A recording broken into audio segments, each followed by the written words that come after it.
Hello students, मैं doctor Rajesh Rankawat आपको Rajasthan GK में है। जो राजस्थान के भौतिक भाग है उसमें जो पश्चिम रेतीला मैदान है उसके बाद में अरावली का क्षेत्र है उसके बारे में। तो अरावली का जो वर्णन है A.M. हेरान ने 1923 में किया था। अरावली है जो प्राचीनतम पर्वतमालाओं में से है और अरावली जो है अमेरिका का जो अपलेशियन पर्वत है उससे समानता रखता है। अरावली का जो क्षेत्र है वह उदयपुर से अजमेर तक संकरा होता जाता है, अर्थात उदयपुर में अरावली की चौड़ाई बहुत ज्यादा है और अजमेर में कम है। अरावली की जो आकृति है वो उल्टी ग्लास जैसी है और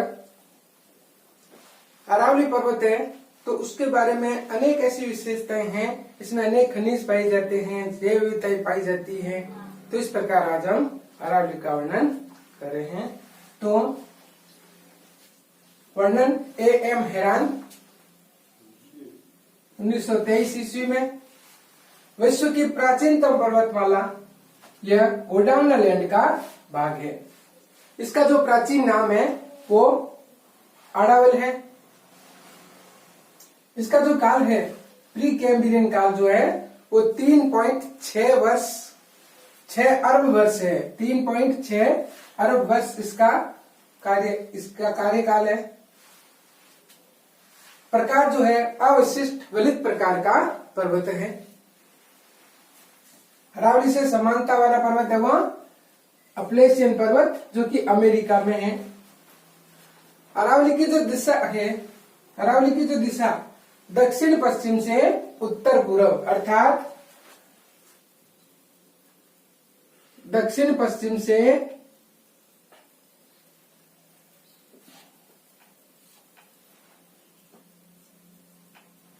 दक्षिण पश्चिम से लेकर के उत्तर पूर्व तक है। तो इसकी आकृति दक्षिण पश्चिम से उत्तर पूर्व की ओर है।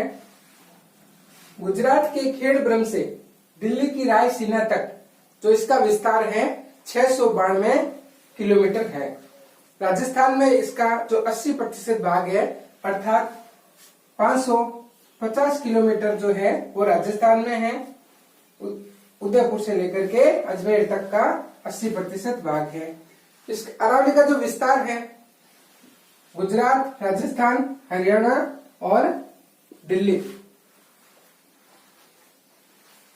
अब अरावली का पिता है अरब सागर में मिनिकॉय द्वीप है उसको माना जाता है, क्योंकि अरावली की जो जड़ है वो मिनिकॉय द्वीप में है तो इसलिए अरावली का पिता मिनिकॉय द्वीप को माना जाता है। सर्वाधिक विस्तार उदयपुर में है, न्यूनतम विस्तार अजमेर में है। इसकी जो औसत ऊंचाई है वह 930 मीटर है। अरावली पर्वत में जो मुख्यतः 7 जिले आते हैं, अन्य जिले तो आते हैं लेकिन मुख्य रूप से 7 जिले आते हैं, जिसमें है सिरोही, उदयपुर, राजसमंद, अजमेर, जयपुर, दौसा, अलवर। तो इसका हम कोड बना सकते हैं। इसका कोड बन जाएगा सूरजडा। तो सूरजडा कोड कैसे बना? SURAJDA अर्थात S Sirohi, U Udaipur, R Rajsamand, A Ajmer, J Jaipur, D Dausa और A अलवर। 7 तो मुख्य जिले आते हैं, इसके अलावा है इसमें लगभग 13 जिलों का विभाग आता है। अब अरावली का जो उत्तरी भाग है वह क्वार्टजाइट का है, मध्यम भाग है संगमरमर का है और दक्षिण भाग है वो ग्रेनाइट का है। अरावली पर्वतमाला में जो दर्रा है वो खेमली घाट का दर्रा है, राजसमंद और पाली में है। तो इसका हम कोड बना सकते हैं खेमा पा अर्थात खे मने खेमली, पा मने पाली और र मने राजसमंद। दूसरा जो है केवड़ा की नाल उदयपुर में है, तो इसको याद रखने के कोड बना सकते हैं केवड़ा उदय अर्थात केवड़े का फूल का उदय होता है तो केवड़ा उदय। अब अरावली की जो चौड़ाई है, ऊंचाई है दक्षिण पश्चिम से उत्तर पूर्व की ओर क्रमशः घटती जाती है। जैसा कि इस राजस्थान के नक्शे में बताया गया है कि दक्षिण पश्चिम से उत्तर पूर्व की ओर, तो इस प्रकार यह इसकी जो चौड़ाई है क्रमशः घटती जाती है। दक्षिण अरावली की जो श्रेणियां हैं वह सघनता और उच्चता लिए हुए हैं। अब जो अरावली पर्वतमालाओं में जो 10 सर्वोच्च ऊंची चोटियां हैं वो इसमें नंबर 1 है गुरु शिखर, सिरोही में है। इसकी जो ऊंचाई है 5650 फीट अर्थात 1722 मीटर है। नंबर 2 शहर सिरोही में है, इसकी ऊंचाई 1597 मीटर है। नंबर 3 देलवाड़ा सिरोही में है, इसकी ऊंचाई है 1442 मीटर। 4 नंबर पर जरगा, जरगा उदयपुर जिले में स्थित है, इसकी ऊंचाई 1431 मीटर है। 5 नंबर पर अचलगढ़ है, अचलगढ़ की जो अचलगढ़ है वो सिरोही जिले में स्थित है, इसकी ऊंचाई 1380 मीटर है। 6 नंबर पर आबू, इसकी ऊंचाई आबू है, इसका जो जिला है वो सिरोही है और ऊंचाई है 1295 मीटर है। नेक्स्ट कुंभलगढ़ की पहाड़ी राजसमंद जिले में स्थित है, इसकी जो ऊंचाई है 1224 मीटर है। 8 नंबर पर रघुनाथगढ़ है, रघुनाथगढ़ सीकर जिले में स्थित है, इसकी जो ऊंचाई है 1055 मीटर है। नम्मा है ऋषिकेश, ऋषिकेश पर्वत इसका जो जिला है उदयपुर है, इसकी ऊंचाई 1017 मीटर है। 10वें नंबर पर है कमलनाथ पहाड़ी जो कि उदयपुर जिले में स्थित है, इसकी ऊंचाई है 1001 मीटर। अब इनको याद रखने के लिए, इन 10 सर्वोच्च चोटियों को याद रखने के लिए हम एक कोड बना सकते हैं, जो कोड है गुस्सा दे जा आकर ऋषि कमल। तो जो कोड है गुरु शिखर, यानी ये हो गया गु से हो गया, से बने शेर, शेर का सा हो गया गुस्सा, दे मने देलवाड़ा, ज मने जरगा, फिर आ हो गया, आ का हो गया अचलगढ़, फिर आ है आबू, का है कुंभलगढ़, र है रघुनाथगढ़, फिर ऋषि से ऋषिकेश और कमल से कमलनाथ। तो हम इन 10 पहाड़ियों को है क्रमशः इस प्रकार इस कोड से याद कर सकते हैं।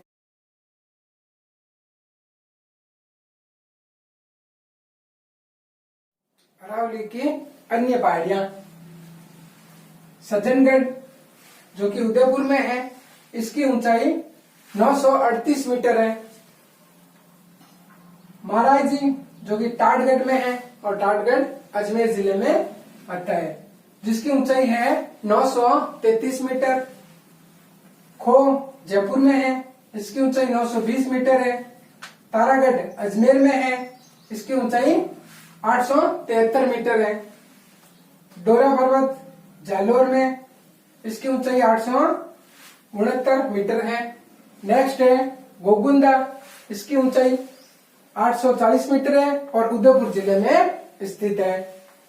इसराना भाकर जालोर में है, 839 मीटर ऊंचाई है। नागबाड़ी जो कि अजमेर में है, इसकी ऊंचाई 795 मीटर है। नेक्स्ट है बाबई जो कि झुंझुनू और जयपुर में आता है, इसकी ऊंचाई है 780 मीटर। नेक्स्ट बिलाली जो कि अलवर में है, इसकी ऊंचाई 775 मीटर है।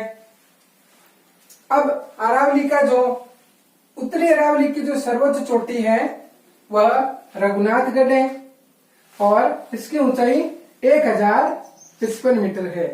यानी उत्तरी अरावली की जो चोटी रघुनाथगढ़ सर्वोच्च चोटी है, ऊंचाई 1055 मीटर है। अब इसको याद रखने के लिए उत्तरी से उत्तर को नॉर्थ कहते हैं, नॉर्थ से नाथ को मिला दो तो नॉर्थ नाथ। उत्तरी अरावली की सर्वोच्च चोटी रघुनाथगढ़। मध्यम अरावली की जो सर्वोच्च चोटी है वह तारागढ़ है, इसकी ऊंचाई 873 मीटर है और यह मध्य में है, तो इसलिए इसका कोड बना सकते हैं मध्य में तारा।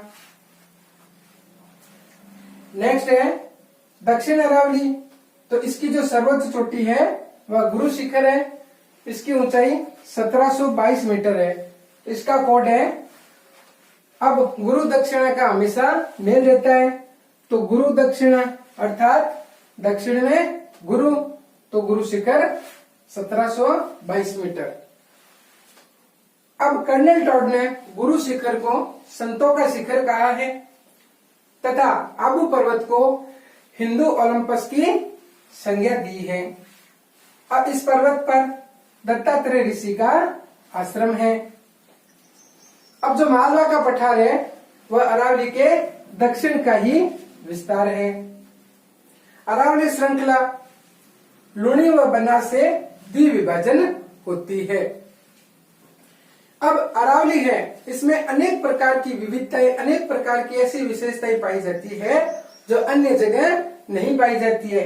जैसे अरावली राजस्थान का सर्वाधिक खनिज संपन्न क्षेत्र है, अर्थात सर्वाधिक खनिज अरावली में, सर्वाधिक वर्षा होती है वह अरावली में, सर्वाधिक झीलें अरावली में, सर्वाधिक अभ्यारण्य अरावली में और सर्वाधिक जैव विविधता वाला क्षेत्र भी अरावली है। अरावली के मध्यवर्ती भाग में सर्वाधिक अंतराल पाया जाता है। अरावली के पठार, उसमें फर्स्ट है आबू पठार, सिरोही, अचलगढ़ किला, यानी आबू पठार है उस पर अचलगढ़ का किला है सिरोही में। मोराट का पठार गोगुंदा कुंभलगढ़ में। भोमट का पठार है उदयपुर जयसमंद के पश्चिम में। लासड़िया पठार जो कि कठा पठा पहाड़ी क्षेत्र है उदयपुर का। मेसा पर चित्तौड़ का किला है जो कि चित्तौड़गढ़ में स्थित है। कासका व कंकणबाड़ी का पठार अलवर में है। ऊपरवाल बिजोलिया से भैंसरोडगढ़ तक का पठार है। मालवा का पठार यह राजस्थान से दक्षिण पूर्वी दिशा में दक्कन के पठार का विस्तार है। उड़िया का पठार राजस्थान का जो सर्वोच्च पठार गुरु शिखर के नीचे उड़िया का पठार है। अब इसकी जो ऊंचाई है वह 1360 मीटर है। उड़िया के पठार की ऊंचाई 1360 मीटर। अब अरावली के अन्य पर्वत हैं, उसमें मलय केतु शिखर में है, हर्षनाथ रेवासा शिखर, लोहागढ़ का पर्वत झुंझुनू में, मुकंदवाड़ा कोटा झालावाड़ में, भाकर सिरोही के तीव्र ढाल वाली उबड़ खाबड़ पहाड़ियां हैं। छप्पन की पहाड़ियां या मालानी की पहाड़ियां शिवाना से नाकोड़ा के बीच में स्थित है। पीडमार्ट मैदान देवगढ़ राजसमंद का निर्जन पहाड़ी क्षेत्र है। पूरे मैदान तो उसके बारे में हम आज वर्णन करेंगे।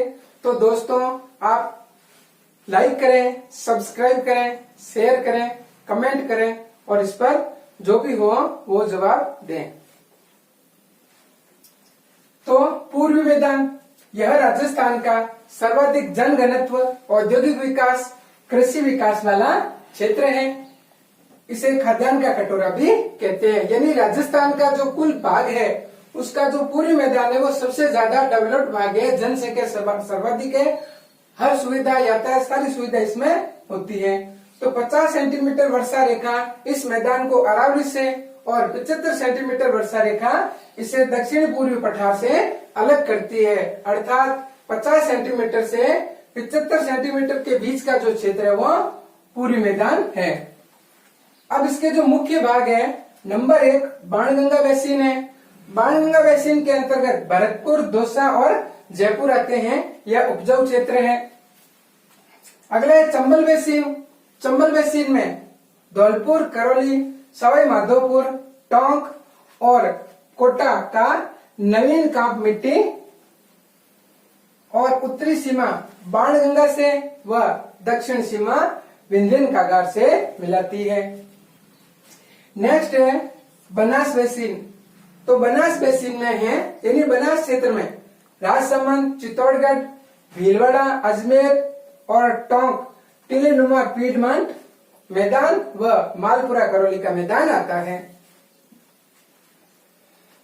इसमें भूरी मिट्टी का प्रसार होता है। नेक्स्ट है माही बेसिन। माही बेसिन के अंतर्गत माही नदी का मध्यवर्ती मैदान आता है और इसमें जो क्षेत्र है प्रतापगढ़, डूंगरपुर, बांसवाड़ा, उदयपुर, यह लाल लोमी मिट्टी से बना है। प्रतापगढ़ और बांसवाड़ा के बीच में जो 56 ग्राम समूह है उसे 56 का मैदान कहते हैं।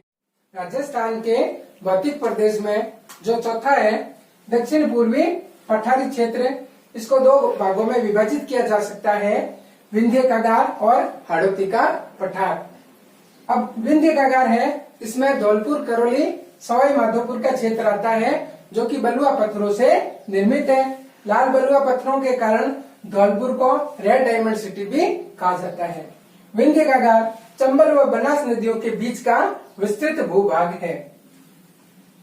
अब जो सेकंड है वो है हाड़ौती का पठार। यह काली मिट्टी से निर्मित भाग है। यह मालवा और दक्कन का पठार है। अब काली मिट्टी को रेगुर मिट्टी या कपासी मिट्टी भी कहा जाता है क्योंकि कपास सर्वाधिक यहाँ होता है। कपास के लिए ये उपयुक्त मिट्टी है, इसलिए इसे कपासी कहा जाता है। हाड़ौती का पठार अरावली और विंध्य को जोड़ता है, इसलिए इसे संक्रांति प्रदेश भी कहते हैं, अर्थात दो क्षेत्रों को जोड़ना। अब हाड़ौती का जो क्षेत्र है उसमें कोटा, बारा, बूंदी और झालावाड़ आता है। इसका निर्माण बेसाल्ट लावा से, ज्वालामुखी का जो बेसाल्ट लावा है इससे इसका निर्माण हुआ है। अब हाड़ौती के जो पर्वतीय क्षेत्र है मुकुंदरा हिल्स है, वो कोटा और झालावाड़ में है। घोड़े की नाल की आकृति वाली पहाड़ियां रामगढ़, बारा में है। अब राजस्थान में सर्वाधिक जिले में वर्षा होती है वो झालावाड़ है। झालावाड़ में 100 सेंटीमीटर से भी ज्यादा वर्षा होती है जो कि हाड़ौती क्षेत्र में आता है। दक्षिणी पूर्वी राजस्थान का अस्पष्ट अर्ध प्रवाह वाला भू आकृति वाला प्रदेश हाड़ौती प्रदेश है। ऊपरमाल क्षेत्र इसी क्षेत्र में आता है। ऊपरमाल है बिजोलिया से भैंसरोडगढ़ तक का क्षेत्र है। यह प्रसिद्ध इसलिए है क्योंकि यहाँ पर बिजोलिया किसान आंदोलन हुआ था जो कि भारत का सबसे लंबे समय तक चलने वाला आंदोलन था। चूलिया जलप्रपात जो कि चंबल नदी पर है और भैंसरोडगढ़ में स्थित है। Thanks for watching.